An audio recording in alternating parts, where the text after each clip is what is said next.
What you gonna do, brother, when Jeff Townsend Media runs wild on you? Have you been searching for a podcast? Do you want to learn from some great content creators? Well, you've come to the right place.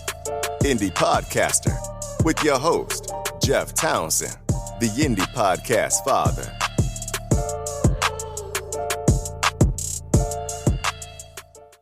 All right. This is Jeff Townsend. Thank you for checking out another episode of Indie Podcaster. This podcast is made for podcasters and other content creators. Certainly don't consider myself a guru, nor either do any of my friends that will be featured in these episodes. But what we do like to do is talk content creation, pick each other's brains, and have a good time. I'm proud to mention that this podcast is sponsored by Indie Drop-In. Now, let me tell you something about Indie Drop-In. This is an awesome network that my friend Greg has created. What he does is drop episodes from independent content creators into his established podcast audience on his feed, and he shares your episodes to an audience that already exists. Yes, it's like free advertisement and promotion for your podcast. He spent a lot of time, money, and effort building it, and he already has an audience interested in the content, and he can certainly help you by sharing your content. It's great promotion. Go to indiedropin.com/creators and check it out. If you're a comedy, true crime, paranormal, or various other different kinds of podcasts, you can benefit from this. So I really encourage you, once again, go to indiedropin.com/creators and see if you can get your stuff featured on Indie Drop-In. We'll go back to the podcast here, Indie Podcaster. So what we've currently been doing is sharing content from 3 different projects that I'm involved in. The first is Good Morning Podcasters with my good friend Fuzz Martin. We also do some content on Podcasting Sucks. And then in these episodes, you will also hear some content from Podcasting Power Hour. Podcasting Power Hour is a live thing we do on Twitter Spaces. We get a whole bunch of great podcast minds together and we talk podcasting. So if you're a content creator, a podcaster, I think you'll take something away from every episode of the content I'm going to share with you. With that being said, make sure you check out Indie Drop-In and make sure you enjoy this episode. I think it's important that we all continue to learn and grow every day, and that will help us become even better content creators. That's certainly what I try to do, learn something new every day. I'm excited to share this content with you. I think it'll be a learning experience for you. Let's get to this episode, and I hope you have a great time listening to it. Welcome to Podcasting Power Hour with your host, Jeff Townsend, a.k.a. the Indie Podcast Father. I'm your co-host, Greg, from Indie Drop-In Network. Podcasting Power Hour is recorded live every Monday at 9 p.m. Eastern Time on Twitter Spaces. Every week, an experienced panel of podcasters and other experts will tackle your podcasting questions.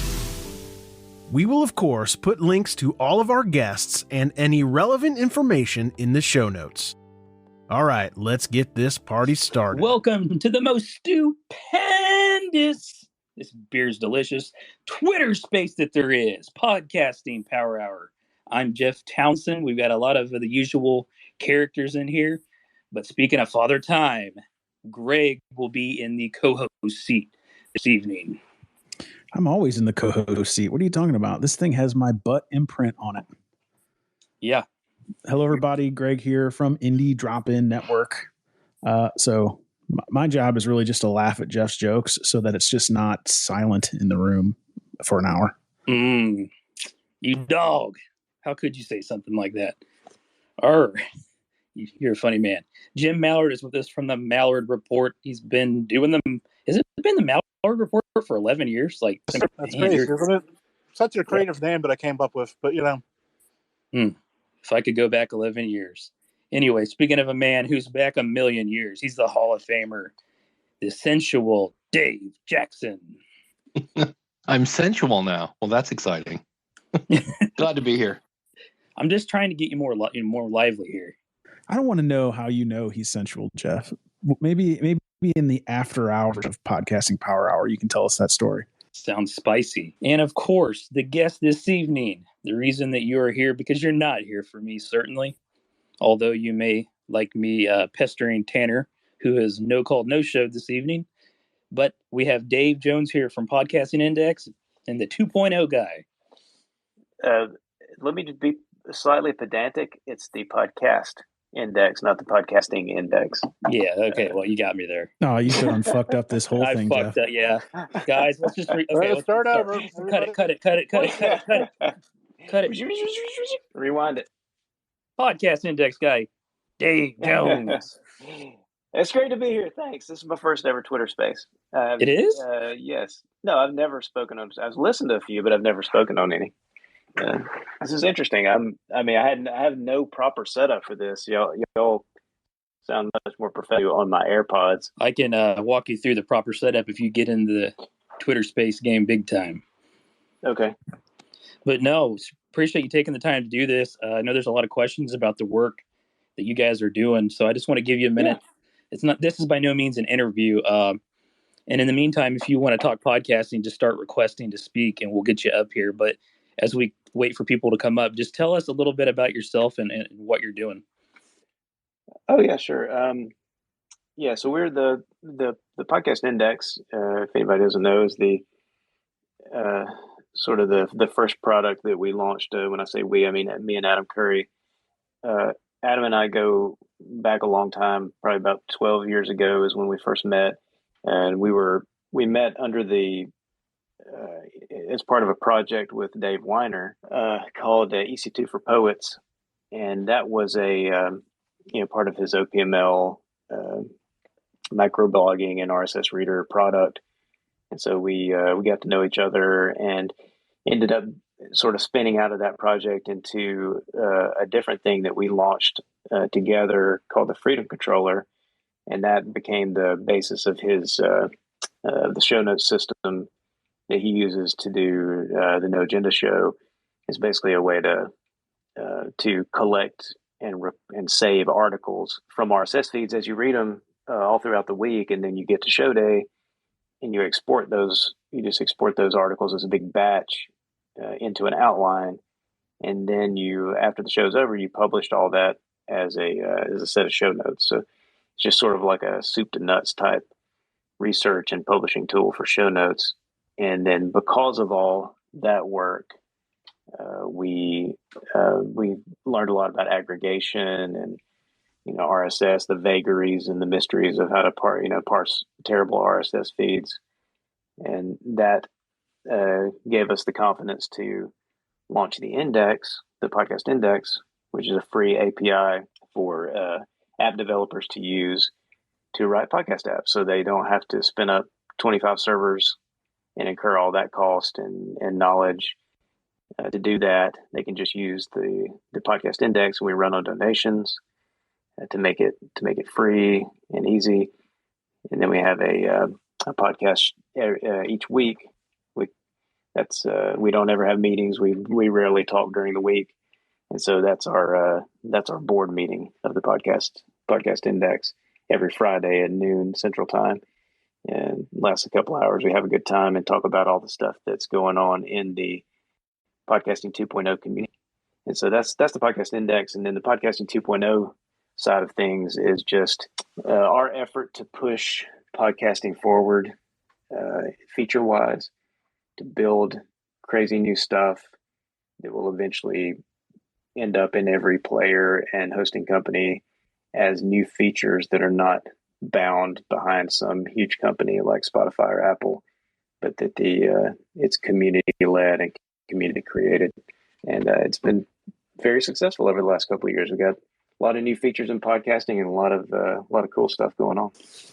I'll go ahead and ask you the first question. I've been asked this several times over the last year. What the hell is 2.0? Like I've had people ask me, like, what does that mean? What is it? Yeah. Podcasting 2.0 ends up being sort of incorrectly synonymous with value for value and sort of Bitcoin Lightning payments, but that's just one part of it. That's just one feature out of, I think it's 18 different tags and 2 or 3 different protocols that we have now. So that's just one part of it. Podcasting 2.0, I'm in this never-ending quest to figure out how to explain it better. And so I think I would say I'm going to try it a different way now. I think Podcasting 2.0 is sort of like a put up or shut up for the open podcasting ecosystem. So it's you've got what we expect podcasting to be, which is open, free, uncontrolled, decentralized.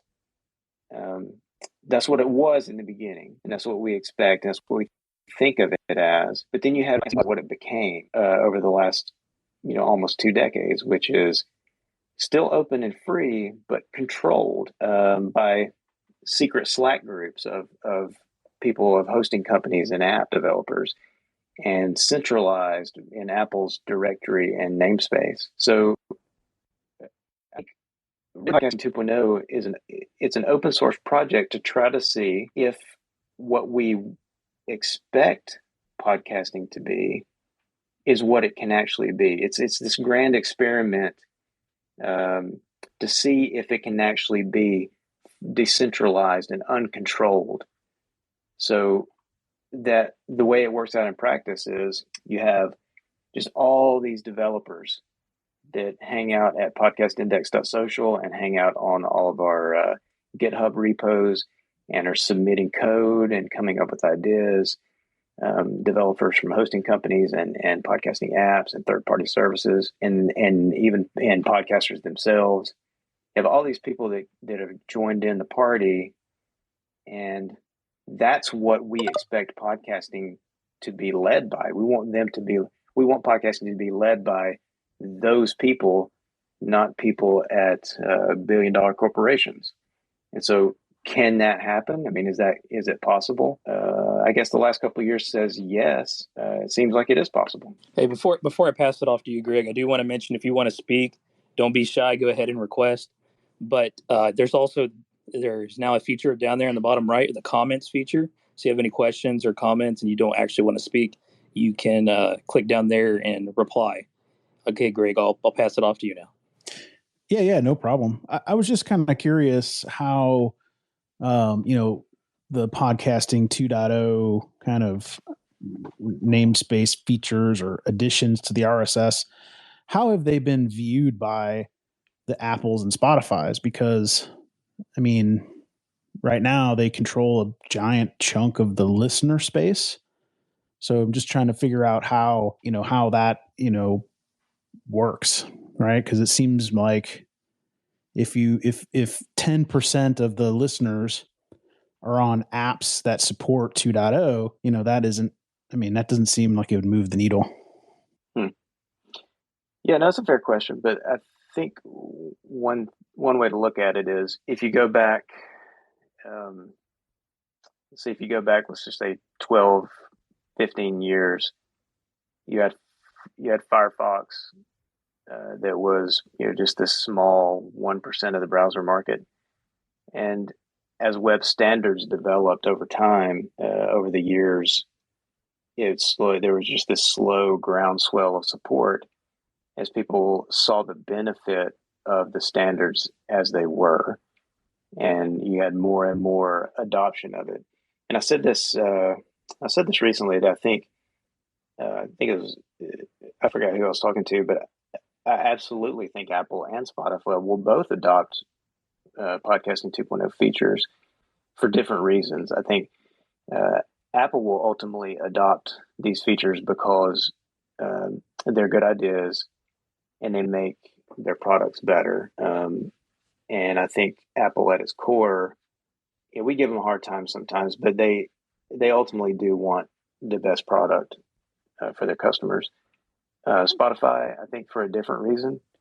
I think that they will see that they need these features and it is easier to rely on a collective group, just like they've relied on, let's be honest, Spotify has been the collective beneficiary of a bunch of free content. I mean, podcasting is an immediate win for them because it's loads of free content that they can just tap into and not have to pay for. And I think that also applies to podcasting 2.0. You have people doing the hard work of development and feature and spec writing and testing, and they don't have to pay for that. They get the benefits, but they don't have to incur the costs. So I think both of them will ultimately adopt it, but like with anything, it just takes time. but I'm confident. Jim, over to you. So I'm going to ask this question and talk to me like an idiot, and I'm an idiot because, well, I'm unaware of podcast 2.0. So what is the, like, you've mentioned some things, but I'm still just a little fuzzy on what you're trying, like what's currently out there. What are you doing today? That's like, Jim, are you looking for like the killer features that you're, or yeah, I'm just, like I said, I'm just out to lunch in this whole thing. This is all new to me. So yeah. So, well, the features of podcasting 2.0 are things that are written up to be included by hosting companies and apps.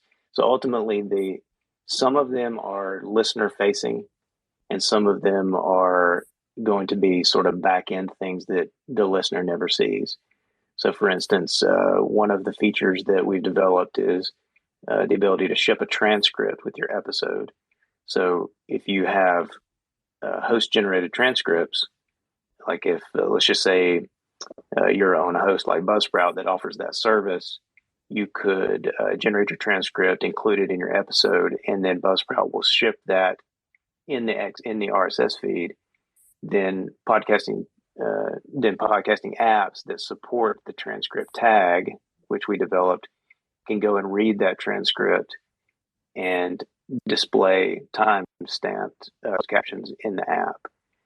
So that's one feature that's listener-facing. Another one would be something like cloud-based chapters.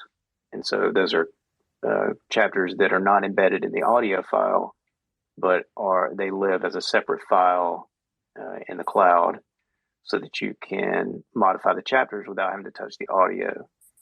And for that's also would be a listener-facing feature. And our show is a perfect example of the usefulness of something like that. So, for instance, every Friday on our show, Adam just puts a stub. He creates a blank chapters file, puts it into the episode, and then our listeners use a tool called Hypercatcher Studio to go and crowd edit the chapters. So they listen to the show and put chapter markers in for us. And then every time somebody puts a chapter marker in, it pops up in the podcasting apps. So that's a pretty powerful feature. It takes the burden of editing a whole bunch of chapters out of the hands of the podcaster if they don't want to do it themselves. So that's a couple of user-facing features. Then you look at something that's more of a back-end undercover feature. It would be something like PodPing, which is a blockchain protocol to have rapid notification from hosting companies to podcast directories and apps that a feed has published a new episode. And that's something that, that the listener's never going to see, but it has huge ramifications across the industry for speed and efficiency of feed polling to make open podcasting easier and cheaper. Jim, did that make any sense to you? Yeah, it cleaned it up quite well. Because like I said, I'm totally out to lunch on this whole thing, and this is the first hand that I've seen about it. So I'm excited now that I can a little bit on the surface. So now I'll dig through it and find the rest. Awesome.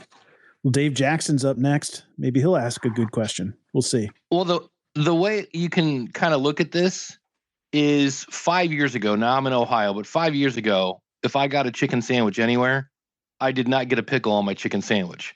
Chick-fil-A comes to town. Now every place I go, there's pickles on my chicken sandwich because people are like, oh, I know what that's like. I want that on my chicken sandwich. And so podcasting 2.0 is like Dave pickle. And they've made a spice rack. They made a spice rack. And the more people use those spices in their podcast, their audience is going to go, hey, like I notice you have cloud chapters. This other podcast I used to use Hindenburg to make the chapters in the MP3 file, but now we're doing dynamic content and the chapters don't work anymore. Well, how do you fix that? Cloud-based chapters. And they go, oh, that's pretty cool. So it's all these little things, and it's really we have to get everybody talking about this. Like when the one dude from Spotify was like, podcasting 2. What? And then Amazon's like, oh, we're going to do transcripts. And they're like, oh, cool, we've already got it made. And they're like, we're going to do our own.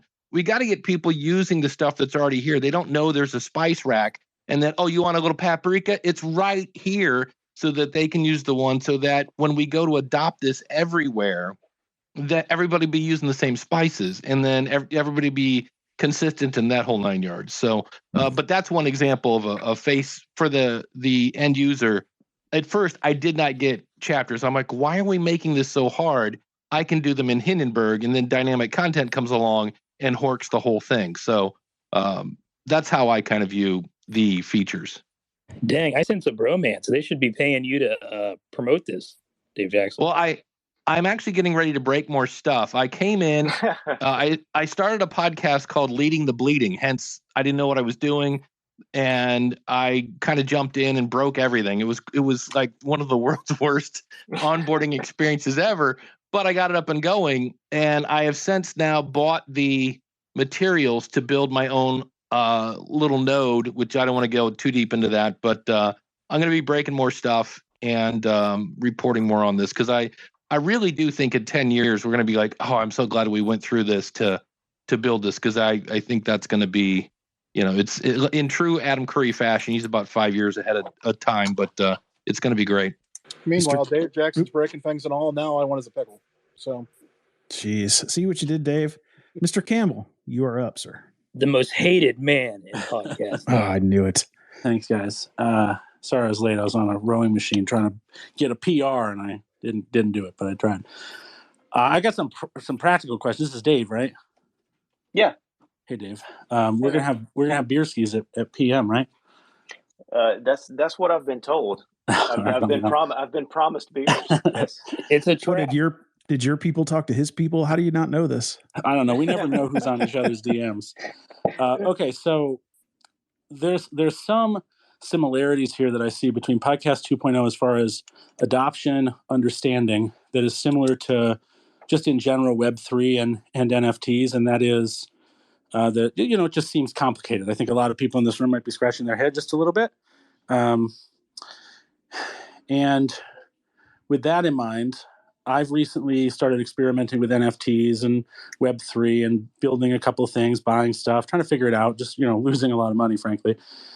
And something that struck me the other day was, this is Web3 has got some serious problems, but I think once it's all sorted and figured out, it ends up being something that is pretty indispensable. And I think that the struggle that everybody's having with Web3 right now, especially the environmental stuff, is, do I support it while it sucks so it can get to what it will become if I support it while it sucks? Now, not to say that Podcast 2.0 sucks, but to say that to use the Podcast 2.0 features really depends on one huge thing, and that seems to be finding a podcast host that will adopt all of these great namespaces that you've created. But also, I'm wondering if you see there being like a runway of opportunity to get this thing stood up and functional and adopted broadly before all these closed systems kind of shore up the up-and-coming creator, so that the up-and-coming creator is like, why would I fuck with any of that stuff? I'm creating on Anchor and Spotify or exclusively in Apple. Is that a tension in your roadmap at all? Do you guys think of that? I don't personally think of it. The reason I don't think of it is I think I would think about it more if if the closed systems had shown this amazing track record of bringing features swiftly to market, but they don't.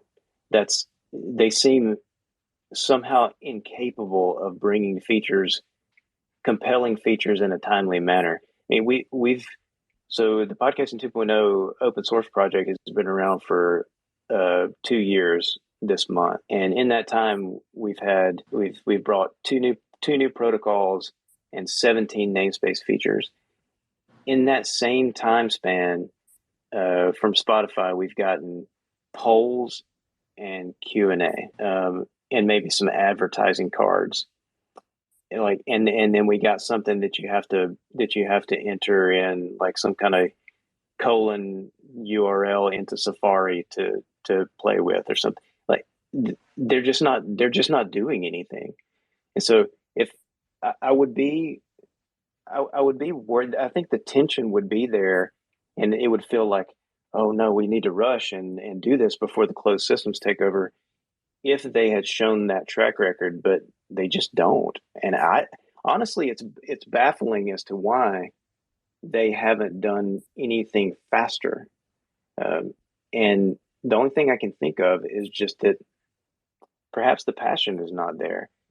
I mean, we do the Podcasting 2.0 project is not, it's not me and Adam. It's a collection of dozens and dozens and dozens of people and that are active contributors that they really only care about this cool feature that they want to build and see it function in the marketplace.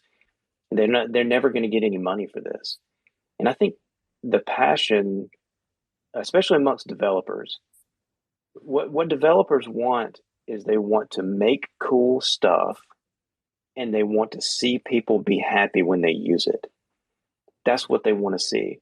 And when you have a lean sort of group of developers that can push out changes very fast and immediately have feedback from from apps like Podverse, these smaller apps like Podverse and Cast-O-Matic, it's like they'll push an idea out, and before you know it, Podverse has done it within a week, and it's there, and people are happy, and they're getting great feedback. That sort of loop, that feedback loop, you don't get when you're in a huge company and you have cycles and sprints and lack of feedback directly with customer. I just think there's a difference in mindset, and I'm not worried about it. And especially with some of the conversations we've had lately with some of the bigger players in the podcast market, they're excited about this stuff, and I think there's really not a risk there. I think the runway is really long. Fair. And the next, maybe my colleagues here might have some other questions. I have one more. A conversation I had with whoever Adverse app, Twitter, Mitch. I don't know, Mitch. He pointed something out interesting to me that I didn't know, and that was that I'm not sure if you call it the tipping namespace or the support namespace. What is it called? Are you talking about the Lightning stuff? Yeah. The value block. Yeah. The value block namespace. He explained to me that technically anything could be put into that namespace such that if I hit tip inside of an app, I wouldn't have to wrangle with the somewhat obtuse world of Web3 and cryptocurrencies. I could, in fact, put something like buy me a coffee in there, such that when somebody pressed tip, instead of tipping me in, whatever quasi currency people on the internet are dealing with, they could tip real dollars through an existing platform like Stripe. And I think I can't remember if it was you, Dave, that said this, but it was somebody in that sphere of conversation that said, well, yes, that's true, but we'd have to ask permission from Stripe. We'd have to ask permission from Buy Me a Coffee. We'd have to try to convince them, and we're not going to waste our time doing that because we want to make progress moving forward with the expansion of this spec and creating of new namespaces and all these great things that you're doing. And that struck me, and I don't mean this in a callous way, but it struck me as a little single-minded that it seems like you would want somebody on your team to be trying to have those conversations, because if all of a sudden somebody could tip using Stripe in a one-button solution or with Buy Me a Coffee or with Ko-Fi or with any of these other solutions that people seem to like, that would help in the quicker adoption of the 2.0 spec. So the thing around that is we built Lightning and focused on that because it did all the things we wanted it to do. It was cheap. It was it's a transaction. You can send micro transactions of just a penny at a time without fees, and it's anonymous. It's encrypted, and so plus we were already familiar with Bitcoin, so it had all the qualities that Adam and I needed to feel confident pushing forward with that. So the initial value block specification, it's on the namespace. There's a full document that goes into detail about the format and the structure of the XML and what it should look like. The reason we started with Lightning was because it had all those qualities, but we intentionally made the spec all along the way so that anything could be put in there. And to date, many people have come up and said, something similar to what you're saying. Said, well, why didn't you do this? Well, why didn't you do that? Well, how about Ethereum? How about Hive? What about Cardano? And just what about US dollars in some fashion? So many people have asked that, and we have the same response every time. We say we did the reference spec. It's already in use. Broadly, there's 7 or 8 apps that are using it. There's 2 hosting companies now that have Lightning support directly in the XML feed. So it's already in use. If you want to see something different in that value block, go modify the value block. It's open source. You can do it right there in the GitHub. Make the changes, write the appendix, and submit it, and then everybody will be able to use it.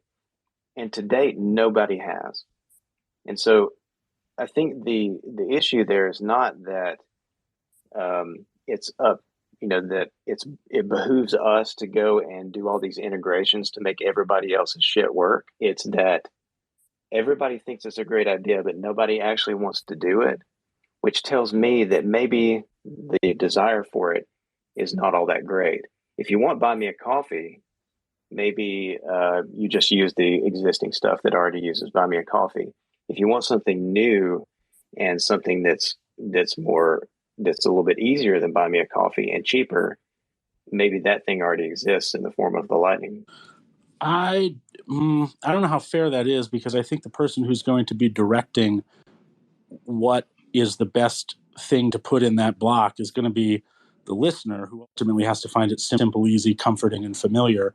And I don't think the listener knows Podcasting 2.0 exists to say, oh, I'll jump into GitHub and make it better. But I do. That's a little bit easier than Buy Me a Coffee and cheaper. Maybe that thing already exists in the form of the Lightning. I don't know how fair that is, because I think the person who's going to be directing what is the best thing to put in that block is going to be the listener, who ultimately has to find it simple, easy, comforting, and familiar. And I don't think the listener knows Podcasting 2.0 exists to say, oh, I'll jump into GitHub and make it better. But I do get your point. And then I guess my last question, then I'll shut up because other people have their hand up. Dave and Jamingo joined just a minute ago.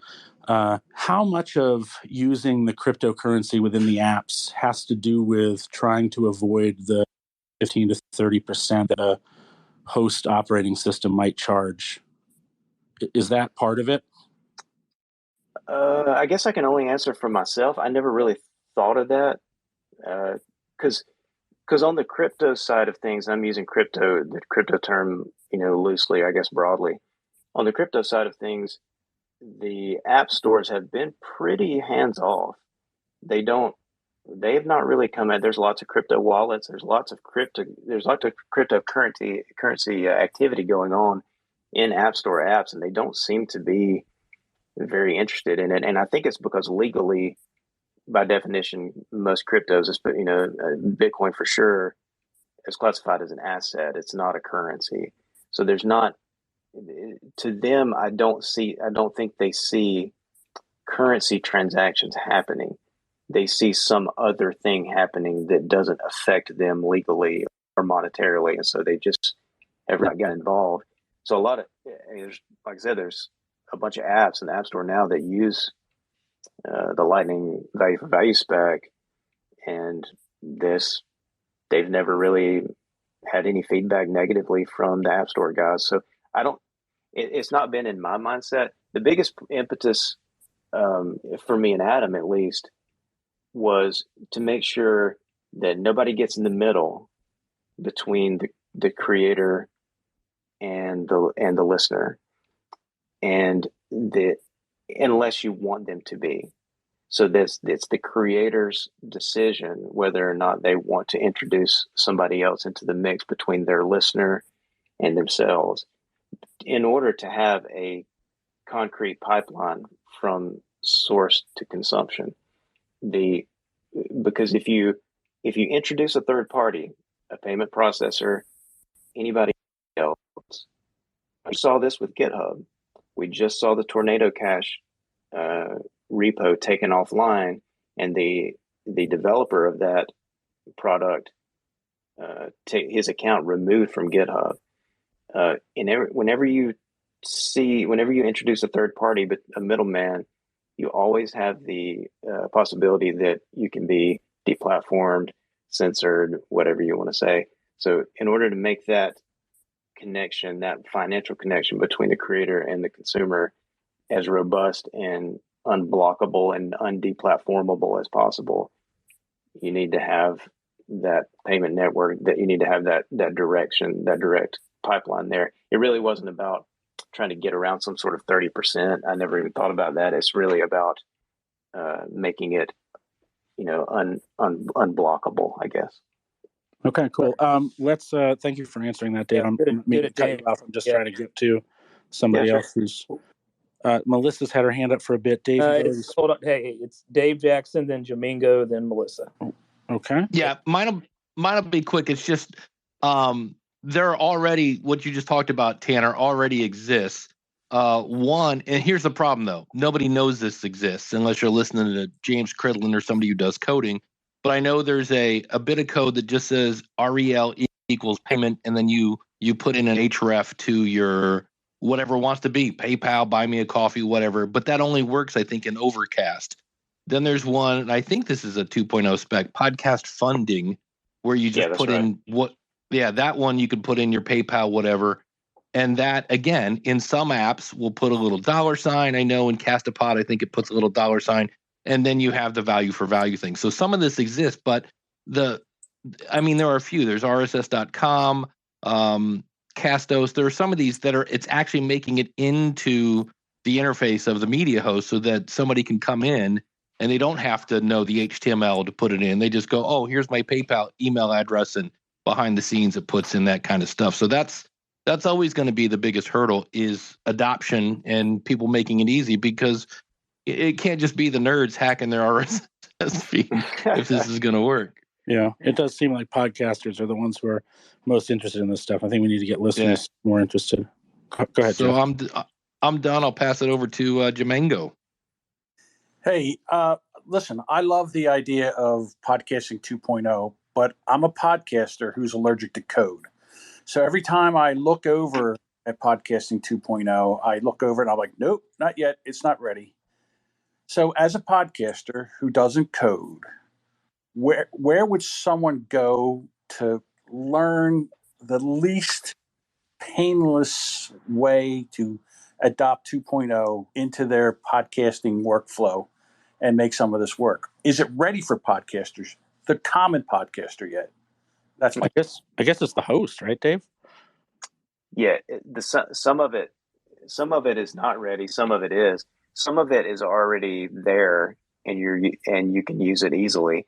So the way this was talked about, sort of in a different context, in the business context, you had for years when cryptocurrency and blockchains first were developed, you had every business consultant saying, you need to get involved in blockchain. It's the future. And after a while, everybody just started rolling their eyes.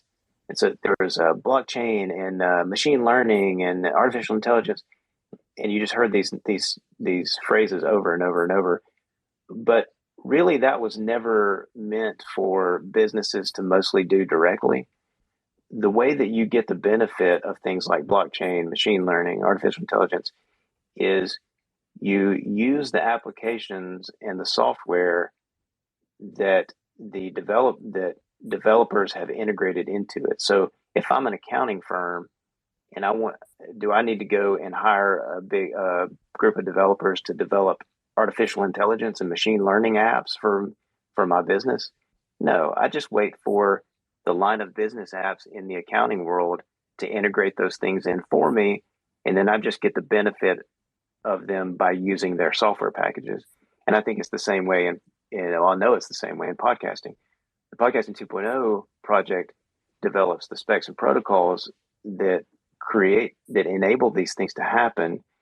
And then podcasters will use them as they become available when the podcast hosts and apps integrate them. And that's when you know that they're ready, is when they just show up. All right. So my question, okay. So realize that I don't know enough to know enough. So would this be more integrated in the podcast hosting, like I would say Libsyn or Blueberry, or would it be something where you would go somewhere else? Would it be more in the podcast apps that are using this, and then that's how you would implement this into the workflow? Well, sorry, go ahead, Dave. No, go for it. I was going to say, Jamingo, so it's two parts. The way that the user, the listener, benefits from you using this is in the app. That's on the app side, which is why it's important for the apps to adopt it. But the part that you do so that those things can be used in the app is on the host side. So both Daves actually have mentioned, for example, RSS.com, which is a hosting provider like Libsyn or Captivate or any of the others that have some of these features that you can already set up so that they show up in apps that are currently using these new namespaces. Did I get that right, Dave? Yeah, that's exactly right. Mm-hmm. So then, I'm sorry, my last question, I know I have like 3 last questions. So my last question is for Dave Jackson, who works at Libsyn. Will Libsyn be integrating any of this soon because I'm a big Libsyn fan. That's where I host most of my stuff. That's where my clients host most of their stuff. Will they be implementing this into Libsyn soon? Customer retention, Dave, customer retention. Get on it. Yeah. I forget their official statement. It's something like we're watching everything, because I'm going to answer now as Dave Jackson from School of Podcasting, not Dave Jackson, Libsyn employee. Basically, they're watching everything and they will decide. And the problem with I don't want to say problem, the situation with bigger companies is they have a roadmap, especially if you're rolling out I don't know, if you're going around buying other companies and such, and you're trying to get them all to work together. That's not an easy task. So when somebody says, hey, can you add this thing to the thing? They've already allocated money and resources and such to that situation. So it's not that they're not going to do it. I just can't say when. But I do want to tell you, John, that by the end of this week, there's a tool called Alby, ALBY. If you go to getalby.com. And what this does, this is the easy way for the podcaster.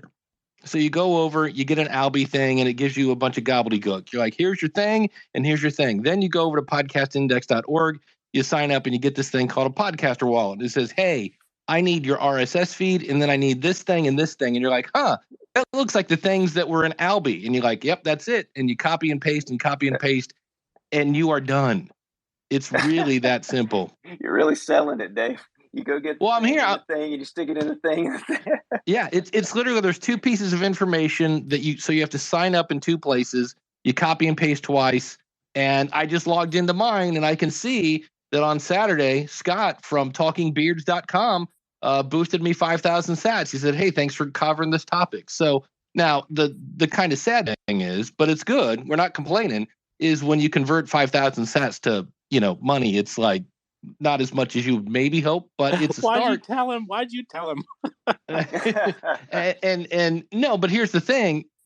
Again, fast forward 5 years from now, when you've got a big chunk of your audience doing this and it's the norm now, and plus, who knows what Bitcoin's going to be at that point. It's going to be really cool. So, but right now, and that's why the video I have right now shows a system that used Telegram. So you had to install Telegram. And Alby doesn't do that. It makes it easy. It's sign up twice, copy paste twice, you're done. Yeah, well, if you're talking about the value stuff, on the value stuff is the Bitcoin Lightning part of podcasting 2.0. And I like to always be clear that podcasting 2.0 is way bigger than just Bitcoin and Lightning. But if we're talking specifically about that, and you want to see not what it could be, but what it is actually now, our show every Friday, we get lots and lots of donations through Value for Value through the Lightning Network. We get Adam looked at he did an export from our node today, and we're getting about 4 million sats a month. So that's about $1,000 a month in donations directly through the apps. There's no US dollars involved at all. And we got one donation last month. We got 5 million sats in one go. So that was a little over $1,000. All just boom, it came in right during the middle of the show. So this isn't like, I guess what I'm trying to say is it's not all aspirational. Like maybe one day, 10 years from now, we'll all be making some money. No, it's actually happening right now. And it's just a matter of how much you commit to it, because value for value is more than just hooking up a wallet and then watching money roll in. That's not how it works. That's not how it will ever work. Value for value, if that is the goal of your show, if that's what you want to do with your show, there's a system that has to be put into place where you enable that feature to be there. You enable the sats to come in by enabling the value block and the wallets and that kind of thing. But that's only the first part of it. Then you have to integrate it into the show, because what people want is to give value back to you, and you have to give them the channel in which to do that. They want to be a participant in the show. So the value for value loop is what you call it, and you make it available. You ask them to give you back value, and then when they give that back to you, you use that as content in the show, and that creates a feedback loop where other listeners hear notes that's being read on the show. They hear donation amounts, and I think we're so used to being afraid to ask people for money. We think that if a listener hears a donation of like $1,000, we're afraid as the podcaster that, oh, they heard that somebody gave me $1,000. They're going to think I don't need any more money, and so nobody else is going to donate. It's actually psychologically what we found is it's the complete opposite. When somebody hears you get $1,000 donation, it makes them feel guilty for not giving you anything. They've been listening to you and essentially mooching your content for free. And so they want to step up to the plate. And they're like, well, if this guy gave $1,000, I can at least come off the wallet for 20. And so it has this sort of opposite social effect, psychological effect.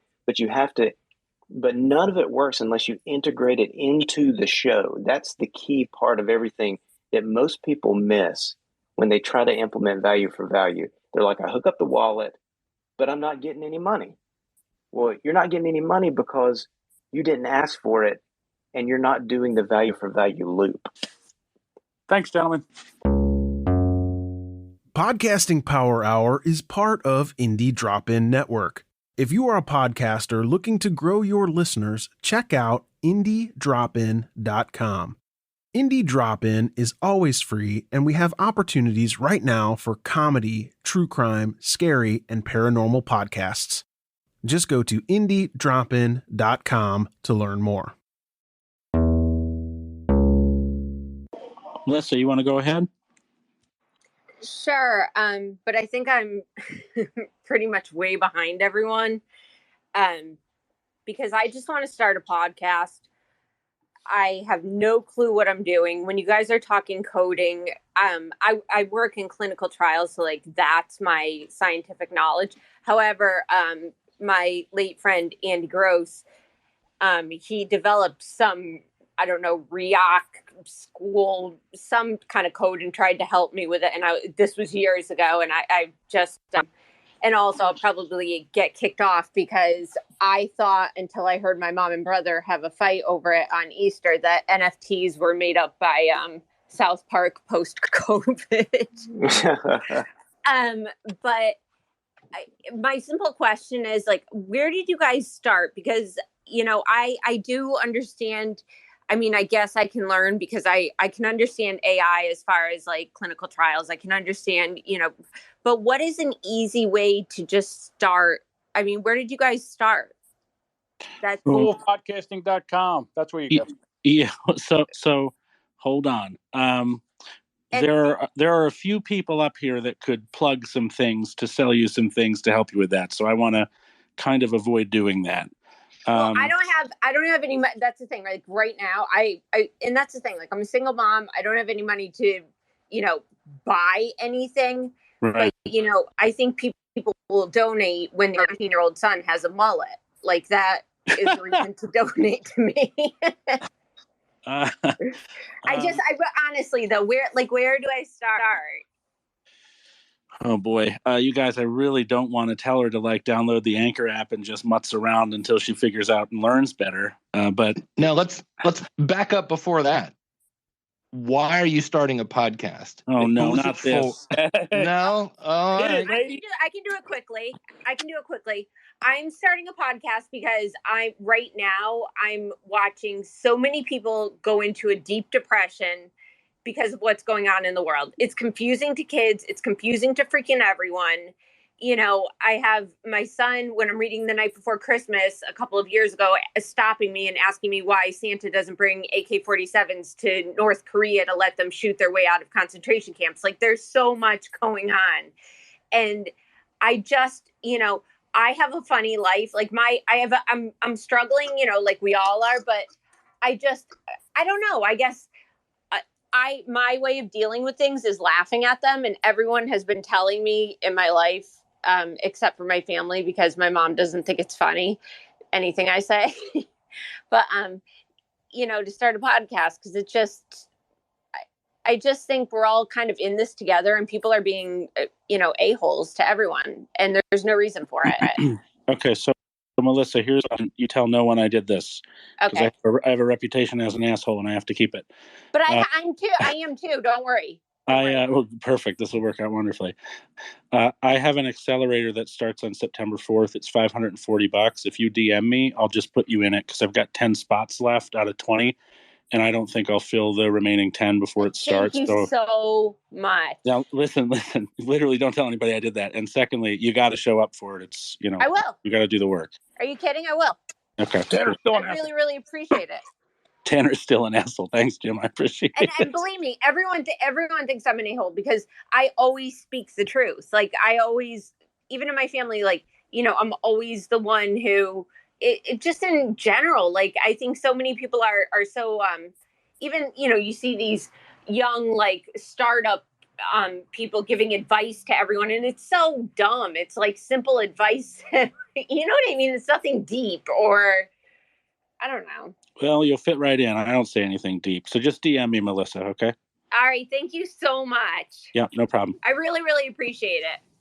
Well, that's a good reminder that if you ever miss one of these podcasting power hours, you can download it in podcast form after the fact, and you can hear Tanner give away his classes for all of eternity. And hijack the space. Podcastingpowerhour.com. Thanks, Tanner. Tanner, thank you. Tanny, that is very nice of you. And that's why we do these spaces. Don't be afraid to come up and ask. I mean, that's why we do this. So it was really good meeting you. You as well. Thank you so much, honestly. Dave Jackson's your hand. Oh, your hand's not up anymore. You gave up. Well, now wait a minute. We got Good Pods in here. I wonder if that's Queen Good Pods herself. I wonder if she's thinking about putting in some podcast 2.0. Probably can, but they haven't. I'll send him an invite. All right. So Dave Jones, question wasn't directly to you, but do you have anything to comment on Melissa? Oh, probably not. I mean, I think she's got a lot bigger fish to fry than podcasting 2.0 at the moment. I think she's got it somewhere. You right? think? Yeah, we all start somewhere, though. I guess I would say if you start it, stick with it for a while. Don't bail out too fast if you start to get discouraged or or run up against a rough spot, because there's pod fade is a real thing, and it if you push through, you'll get better at it and get more confident. I think I would say that, because there's not every week that you show up, not every time you feel great, and sometimes you hit publish and you're just like, that just wasn't all that good. But it's funny, those weeks, sometimes those are the weeks you get the best feedback. And I still not figured that out. It's like sometimes I'm away from a podcast thinking, oh, that was fantastic. I mean, we really knocked it out of the park, and it's just crickets. Nobody says anything. And the next week we don't get very many donations. And then the next week I'm like, that was average. That was just okay. And then we get this great feedback. We get tons of donations. I just, Who knows? Who knows what the psychology of the listener is? I actually have one more question. Do I have to take donations in crypto form? No. Yes, you have to do that. Yes. Okay. No, I'm kidding. No. Dave, can I tell you something real quick? You can tell me anything. My girlfriend's sitting here on the bed with me. She's eating her dinner, and you're talking, and she goes, "Is that Matthew McConaughey?" All right. Yes. So Melissa, let me go back. Melissa, let me go back to your last question. You asked about taking donations. So is the goal of your passion project? It's a little bit of both, I guess, but Okay. I do need to make money. Sounds like there's a mullet that needs some attention. Oh my God. Yeah. It was, you don't even know. He looks like Ellen DeGeneres had a baby with Joe Dirt. It's awful. Oh my goodness. Well, then to kind of bring it back to a little bit about what we're talking tonight, it doesn't matter how you get the money, you have to deliver value. So that's where I was going back to all my questions of like, okay, we know why you want to start a podcast. Who is this for? Because it can't be for everybody. And then you have to figure out who that person is in a crystal clear picture and then give them what they want. And if you want them to give you money, you have to solve a problem for them. So like with the No Agenda show, I get stuff about the media that makes me want to punch my TV because I'm hearing about how Congress is just screwing the American citizen, and I turn on the TV and they're like, Kim Kardashian wore a red dress on the red carpet last night. I'm like, why aren't we talking about this? So they're giving me something I can't find. With Podcasting 2.0, they are giving me information that I can't find anyplace else because they are the origin of the information.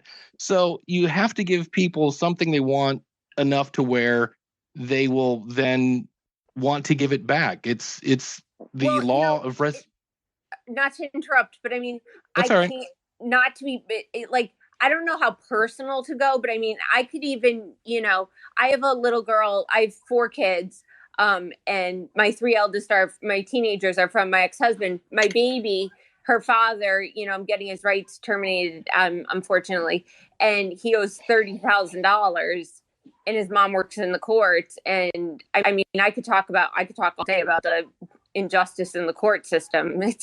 Know what I mean? The other thing about making money with a podcast, and everybody loves to skip the step, and this is where it happen. Yeah. Well, here's the thing. And this is where I put on my Dave Jackson Dream Crusher hat. And it's just the truth. Step 1 is grow an audience. You cannot monetize in any form, whether it's crypto or regular or PayPal or buy me a coffee. If you don't have an audience, there's nothing to monetize. And so you have to do something to grow that audience. And nobody wants to hear this. When I researched it, it takes years to grow an audience that's going to give you any kind of value back to where it's going to make a difference. And people are like, well, I wanted to quit my job in 6 weeks. And I'm like, it just doesn't work that way. I wish it did, but it's going to take a little while. So I say that again, not to crush your dreams, but just so you come in realistic. That's why I always say you have to be super passionate about your project, because when you first start off, and like right now, I'm starting a podcast about the city I live in. I'm getting 28 downloads. Okay. But I want to see this through, and it's an experiment, and I'm passionate about trying some things with it. So I'm pushing through, even though I'm getting less than 30 downloads an episode. But I'm playing and I'm trying something. So you need that passion to push through when you first start, because it takes a while to build up that audience. A good analog here, Melissa, is that I would say if you need money, a podcast is not plan A. It shouldn't be plan A. Well, no, it's actually gonna be like my plan B. It's like my fun thing. Well, it is similar to, just to give you an idea of how difficult it is to actually make, let's just say, a living wage, which I don't know, different people will define that differently. I think of it as like $15 an hour, 40 hours a week. I think that's a minimally livable wage. In order to doing that in podcasting is a lot like doing that if you are someone who paints and wants to make money being a painter. I mean, it's very much an artistic vein of, unless you have a business and you're using it for content marketing, but most podcasters are creating something as if they were a painter, and their canvas is, the DAW and their medium is sound. So it is as difficult, perhaps more difficult than becoming a painter and making money. So Dave's just trying to temper you a little bit here. It's not something that you're going to turn any kind of significant profit in a matter of months. Not to say that there aren't people who get stupid lucky. That happens, but to enter into the whole endeavor assuming that it will happen to you is not a good plan. Not that that's what you're doing, but just to make that clear. And one more. Yeah, go ahead, Dave. No, go ahead. Well, one point I wanted to bring up on this to kind of bring back what Dave was talking about is the other day I used Castapod. It looks just like Overcast, except it's enabled to stream Satoshis to people. And I looked down and I noticed, I forget what it says. It said insufficient funds. And I was like, oh, holy crap. I've been listening to podcasts for like a day and a half and not giving any value back. And I really felt like, oh, you are a piece of crap. You're listening to stuff for free. Once you get used to kind of paying for it, you have this fun. It's a totally different listening experience. And working for Libsyn, we own a company called Glow. And I think it's like the Jim and Julie show or something like that. And I've seen it twice with that show where they're like, hey, we signed up for the X amount of money per month. How do we give them more money? Because they only have the one plan. And Adam Curry said my favorite thing. He said, never put a limit on how much your audience can give you. So it's one of those things, once you get them giving you some sort of value back, it's great because they get used to it. But it takes a little, again, it takes value, determination, and some patience to get them giving it to you in the first place. But it's, and I've heard, Dave, talk about the guy that sent a boatload of money in cash. Oh yeah, one of our listeners sent in a donation in cash. It was like $4,000 to Adam's PO box, and it was just like, here, I believe in what you're doing, and I want this to happen. And I'm not going to say the name of the podcast, but I pay for it. I try to pay for everything that I can. And so, Tanner knows this. I subscribe to his Substack and, donated to quite a few people in podcast. If I get some value from something that you do or write or your podcast, I'm going to give you something back from it. And this podcast that I was talking about a while ago, I went to subscribe on their Patreon, and this is a podcast I love dearly. It's thoroughly researched. It's so well done, and I was so surprised at the low amounts. The subscription levels were like $5, $7, $10, $15, and it was like, because in these they were labeled as like gold supporter, diamond supporter, and it's like the diamond level was like $20. I was like, holy cow, this is so low. And I kept thinking these numbers should be way higher than this. And so I just said, screw it. I'm going to just set up a thing on my Lightning, and I'm just going to donate directly to this podcaster way more than this, because I literally didn't have the option through the subscription page to give them more money. And I'm like, and I sat and thought about, okay, what's the value I get from this podcast? It's at least $25 a month worth of value that I get. And so I'm like, okay, that's what I'm going to do. $25 a month. And that put me into like, the super triple diamond level supporter. So yeah, that's a very important thing. Never artificially limit what your audience can give you. All right. Special shout out to Adam Curry. Thank you for joining us. The man, the myth, the legend. We do have a few more speakers. Is that Laser Eyes? Yeah, Laser. Yeah.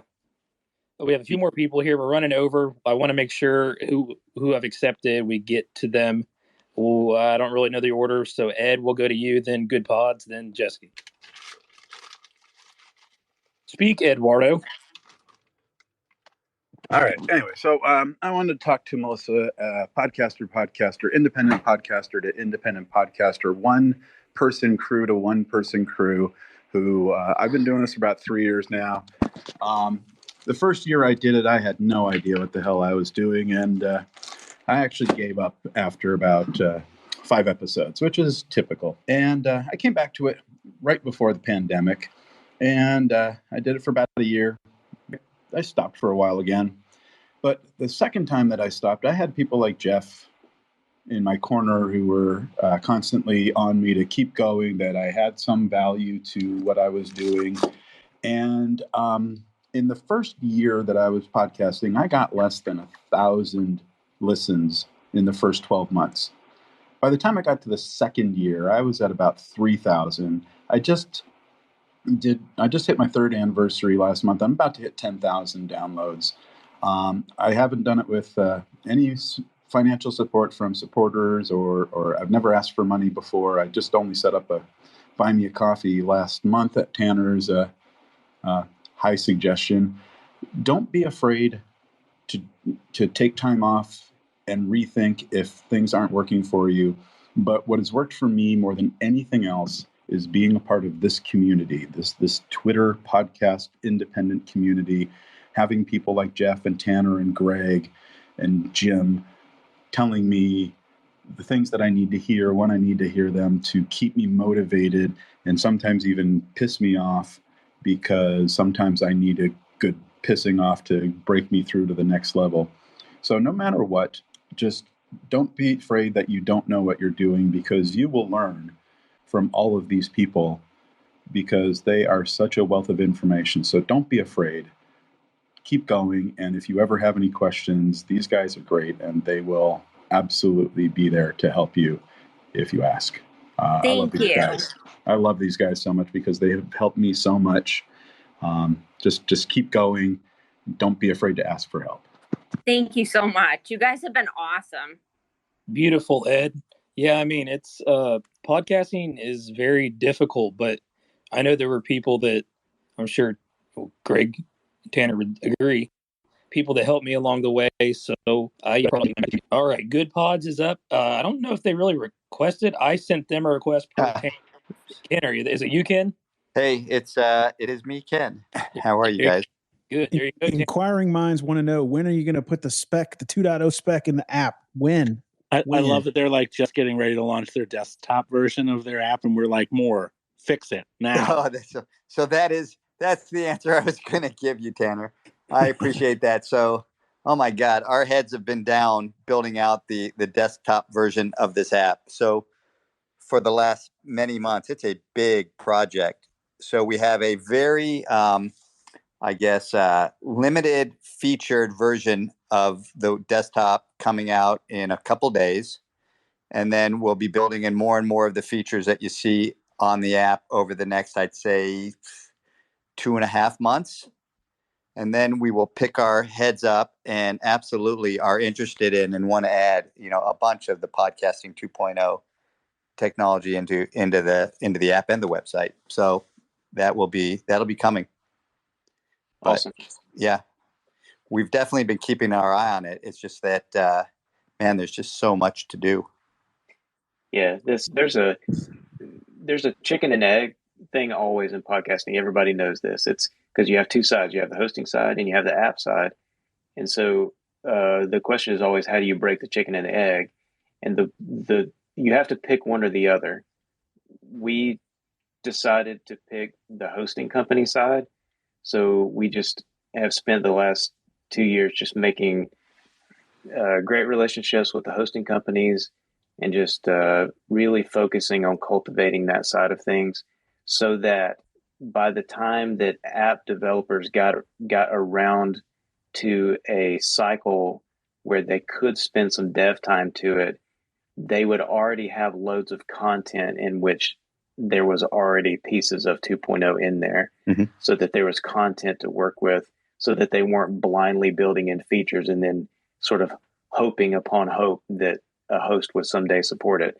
So there's about 400,000 feeds right now that have at least one podcasting 2.0 feature in it. There's going to be close to 500,000 feeds that declare the namespace by the end of the year. So there's now, by focusing on that, though, on the hosting side, we were able to get a corpus of material out there where the apps could have some confidence to go forward and spend some developer hours on it. Yeah, I think it's a good strategy. It shouldn't be too complicated for us. Again, we just need to pick our heads up after we finish the desktop version. That'd be great. Baby steps, Ken. Baby steps. No, okay. So we have time. We'll just go ahead and finish up here with the last person for we kind of closing thoughts and close it out. Jesse, go ahead. I actually just wanted to ask really quick. I've asked this a few times, but unfortunately I didn't take notes. I wanted to get started on a podcast that I've got like fleshed out and ready to go. I want a one-stop shop app on an iPhone. Does anybody have any recommendations? I literally just want to open up this app, push record, and then be able to maybe do some edits from there and then publish it by pushing a second button. That's what I'm hoping for. Oh my God, he's like the perfect guy for all my naysaying and warnings. Yeah, there are apps that'll do that, Jesse. Do you want to be able to edit it? The thing is I would rather just start over if it gets to be that bad of a flub or whatever. And even if it's a 35, 40 minute thing, I'm good to go. Or at least I think I will be. And I realize I say that like from this end of it, and I'm sure they'll come like minute 29 out of a 35-minute thing where I'm like, God damn it, I'm such an idiot. But I'm willing to gamble, just for the sheer fact that I know that any extra steps that I put between myself and pushing that button is just more time lost. As opposed to if it's just there, then I'll spend the day just making sure that it's perfect and then just push the goddamn button and then it'll just be done. You know what I mean? Yeah, I mean, just go for it, man. I mean, get something like Anchor, and I'm not one. Tanner will tell you there's definitions or things that you have to follow here, but I would just get something like Anchor and just try it out. And if you like it, then you can take more of the approach of, splitting it out just from the one app and legitimizing it. Go ahead, Tanner. Yeah. Anchor's you're looking for the one-stop way to do it. Anchor's the way to do it. But the thing is that Anchor's gonna, as you grow and get better and get smarter, it's fine forever if you don't care about your hosting provider. But creating in that way, you'll say, no, I can do better if I have a DAW. No, I can do better if I can record in multi-track. No, I can do better if I can learn how to use a compressor and a denoiser. And but if you're just going to get into it to figure out if you like it, a lot of people bash approaching it the Anchor way. But if it's the filter that determines whether or not you take it more seriously, I don't have a problem sending people to Anchor.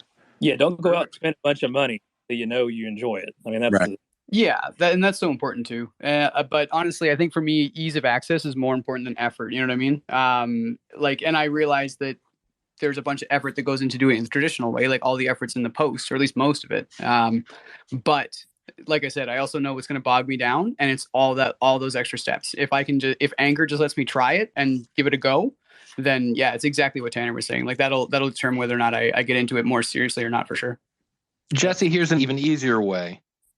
Go on. Pick out your phone, find the voice memo, pretend it's Anchor, and hit record, and then just talk, and then you'll get done, and you'll be like, okay, that was 40 minutes. Do you think that would I have put that out in the public or not? If so, well, then you've just figured out I have something to say. I once moved across a parking lot. I moved from here to there. It was like 70 feet. It was during a homeless time in his life. He didn't exactly live on the south of the parking lot anymore. I'm here to say that just moving anywhere in podcasting, even though it's just redirect the feed and import it, just start in the right place. I'm not a fan of Anchor anyway. And if you're just trying to figure out if it's too hard to push a button on Audacity, then just record into your phone and just pretend it's Anchor, and that will let you know that should solve that problem. Can I talk for 40 minutes into my phone? Well, that sounds what you're. Believe it or not, I love that Dave's advice. Talk for 40 minutes uninterrupted. That's the issue, because the thing is I actually have tremendously severe ADHD and then a wide spread of interests that cover a number of topics. And I've researched extensively for a number of years by reading dozens, if not hundreds, if not thousands of books on those same subjects that I've actually absorbed a significant amount of information for, that I can't wait to be able to turn around and actually redistribute in a way that is accessible and approachable by the masses, which, as we all know, audiobooks, super easy to do, plus a podcast, super easy to do. So when I say, believe me, can I get going and talking? Holy fuck, am I not concerned about it? Yeah. What's more, I also know that this is the voice I should probably be doing it in rather than the full ADHD speed. And honestly, be yourself. To practice it like this is probably pretty good. Yeah, as somebody who himself has never been diagnosed, but I'm Ricochet Rabbit. more planning equals less editing. No planning, lots of editing, and that will solve a lot of your problems too. So Dave Jackson's advice was just like, hey, you want to become a professional mountain climber? I'll tell you what you do. You go to the playground and you get on the jungle gym. That tracks. That's well, wild. he was saying he was saying it was, Audacity was too much of a hurdle. So I'm like, well, all right, what's easier than Audacity? Talking to your phone. Can I ask if trying just like little like improv 3-minute TikTok things would be like about the equivalent type of experience in your opinion? Like, will that be about the same, or is because there's the extra film element, will that not quite port over? Doing that, then you might like doing more. Touche. Yeah, content creation is content creation. The bottom line is just don't be boring. Also touche. Well, thank you very much. I feel like I've taken up a lot of space, but I also got pretty much exactly the direction I was hoping to get, and by that I mean like information and feedback. So thank you all very much. A 3-minute podcast there's nothing wrong with that at all. There's a podcast, the daily cybersecurity news podcast that I listen to from the Internet Storm Center. I've been listening to that thing for years now, and it's like 5 minutes every morning. Really? It's awesome. Well, shit, I think that's exactly what I'm going to do to give it a try then. It's just a little 3-minute random TikTok podcast. Thank you so much. I love the idea that there's a 3-minute cybersecurity podcast. Is it just somebody screaming, we're fucked for a sustained 3 minutes? Step 1, don't get hacked. That's it. There's no step 2. Turn off your computers now. The end. Okay, Don't 5 use minutes. password as your password. Don't use password as your password. You have something else, Dave Jones? No, I'm good. Okay, well, we'll go ahead and go through here. We're over, which is no problem. I appreciate everybody for hanging out past the top of the hour, and it's nice to meet you, Jesse, and then some of the other people that are new to the space and debating on getting into podcasting. That's why we do this. We'll go around for closing thoughts and put a bookend to this. I think for me, it's really have two things. The first is I think there's definitely in Jamingo and the people commenting throughout this Twitter space highlighting the fact that there's definitely more need of an educational piece for the great work that you and Adam are doing, Dave Jones. Sorry, there's a lot of Daves going on around here. I just think to me, it just shows that there's a gap between understanding what you all are doing. And I think this has been a very educational space. So I appreciate you taking time. Mm-hmm. Yeah, absolutely. If anybody, we'll be doing a presentation on this at Podcast Movement, and I hope that helps people too, and encourage people to come and see that. We'll be going through every single feature. Adam's going to start off with a whole presentation about value for value, how to do it the correct way, and then we're literally just going through every single feature and giving a thumbnail sketch of how it works and what it looks like. So, definitely come to that. And if anybody sees me at Podcast Movement, I'm always happy to chat for a while or do a beer or whatever. Awesome. And my second thing is a question for Melissa. Is this haircut of your son similar to Dave Jackson's down there in that picture? I think it is. So I didn't mean to insult you. The mullet. It's a mullet. He goes to this barber and he walks in and comes out 2 seconds later with a mullet and he goes, "How do you like it?" And I was like, I couldn't stop laughing. And it's because he likes the way it looks under his football helmet, and also some girl likes it. So, but yes, it does look a little bit like Dave's. And David, look, you rock it a lot better than my son. I don't think there's a mullet in that picture. I'll have to look. She was talking about the Ellen DeGeneres top half. Oh my goodness! There you go. Uncle, just kidding. Sorry, Uncle Dave. I'm sorry. No, it's all right. All right, Greg, what do you got for closing thoughts? Thanks, guys. Thanks, Melissa. No, I think that I was actually really excited to hear from you, Dave, and learn more about Podcasting 2.0 because, I think it kind of gets a bad rap because, the value for value gets wrapped into like the core, the core of it. And then you have this kind of religious debate about crypto or not crypto. Is it good? Is it bad? And it's kind of lumped into that.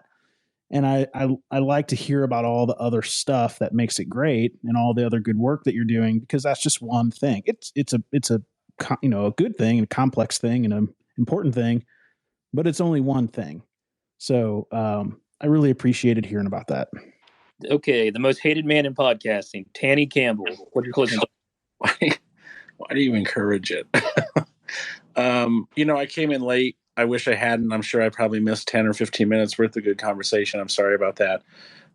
Dave, I'm looking forward to spending some time with you at Podcast Movement to chit chat about some of the things we've already talked about in DM, but also some of the stuff we talked about here, because I'd like to be I'd like to find a way to be an advocate for moving the spec forward or moving the work forward, even though I'm not a coder of any kind, so I can't help you in that department. But it'll be interesting to get to talk to you, and hopefully I can lend a hand in some meaningful way, or at least learn better. And I just enjoyed hearing some of your answers. I hope I didn't put anything to you too hard. No, not at all. Absolutely not. It's great.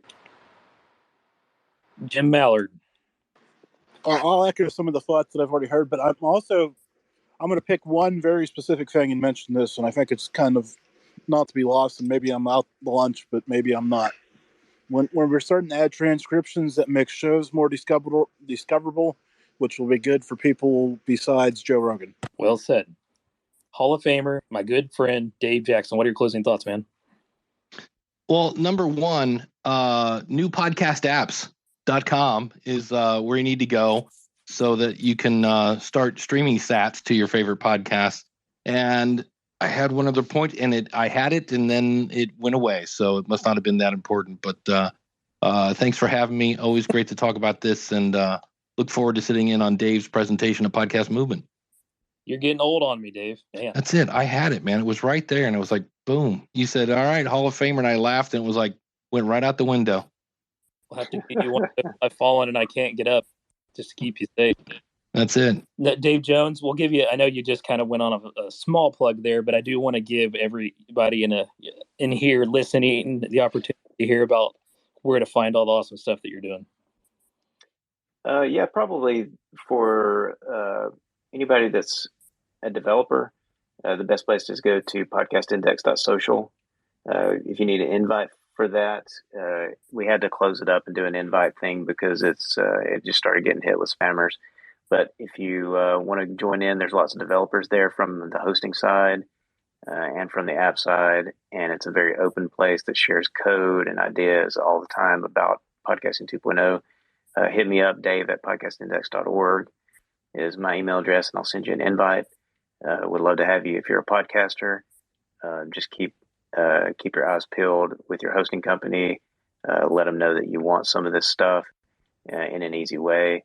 If you're going to be a Podcast Movement, come see the talk and grab me in the hall, whatever you need. But yeah, just join in those places, and we do all of our work in the open. Nothing's hidden. If you want to download the entire index feed database, you can do that. It's right on the homepage of podcastindex.org. So everything's open and free, and just participate however you want to. Again, man, it was very nice for you taking the time to do this, and thank you for contributing, you and Adam Curry and the team for all you're doing for podcasting. So I appreciate it. Yeah, thanks a lot for having me. I appreciate it. No problem. Still losing my voice from the COVID here. Greg, take us home. Thanks a lot for everybody coming. If you want to re-listen to this show or listen to past shows, you can go to podcastingpowerhour.com, and it's at this same time. So if you're here late, we started at 9 p.m. Eastern Standard Time. So, Tanner, if you came at 9:15, we did start at 9. So, yeah. You piece of shit. Can you be on time next time?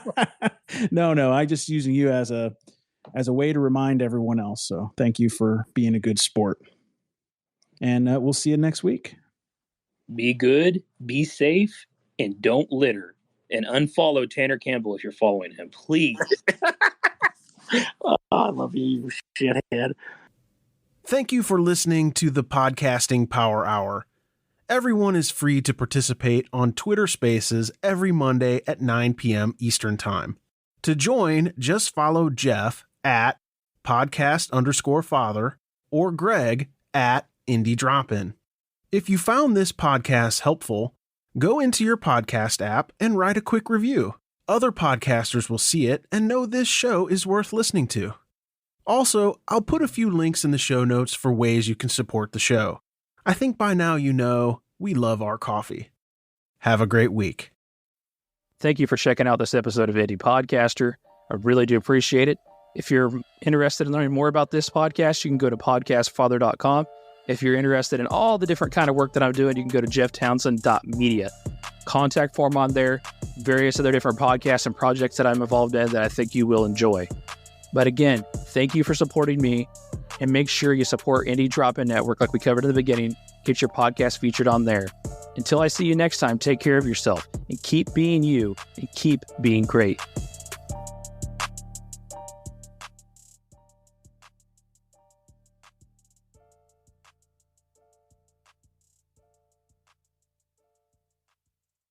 Jeff Townsend Media. CG, good night. And the question is, do I stay here? Will you be back? Are you gonna come back? Will you be back? Are you coming back?